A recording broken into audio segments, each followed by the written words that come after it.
Mansfield Park. By Jane Austen. Narrated by Aria Wilson. Chapter 1. About 30 years ago, Miss Maria Ward, of Huntingdon, with only £7,000, had the good luck to captivate Sir Thomas Bertram, of Mansfield Park, in the county of Northampton, and to be thereby raised to the rank of a baronet's lady, with all the comforts and consequences of an handsome house and large income. All Huntingdon exclaimed on the greatness of the match, and her uncle, the lawyer, himself, allowed her to be at least £3,000 short of any equitable claim to it. She had two sisters to be benefited by her elevation, and such of their acquaintance as thought Miss Ward and Miss Frances quite as handsome as Miss Maria, did not scruple to predict their marrying with almost equal advantage. But there certainly are not so many men of large fortune in the world as there are pretty women to deserve them.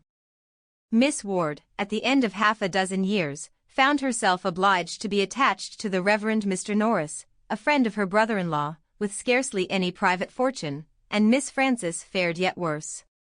Miss Ward's match, indeed, when it came to the point, was not contemptible, Sir Thomas being happily able to give his friend an income in the living of Mansfield, and Mr. and Mrs. Norris began their career of conjugal felicity with very little less than £1,000 a year.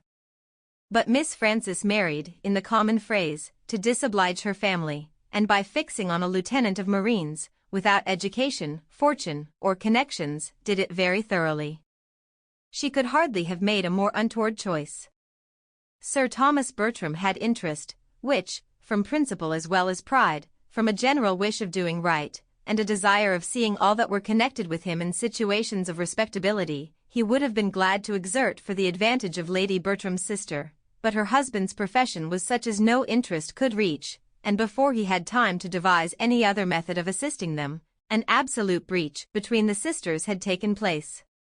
It was the natural result of the conduct of each party, and such as a very imprudent marriage almost always produces.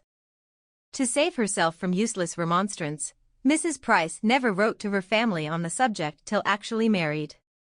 Lady Bertram, who was a woman of very tranquil feelings, and a temper remarkably easy and indolent, would have contented herself with merely giving up her sister, and thinking no more of the matter, but Mrs. Norris had a spirit of activity, which could not be satisfied till she had written a long and angry letter to Fanny, to point out the folly of her conduct, and threaten her with all its possible ill consequences.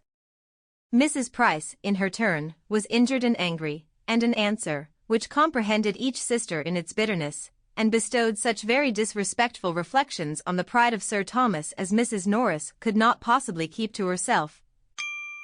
Sample complete. Ready to continue?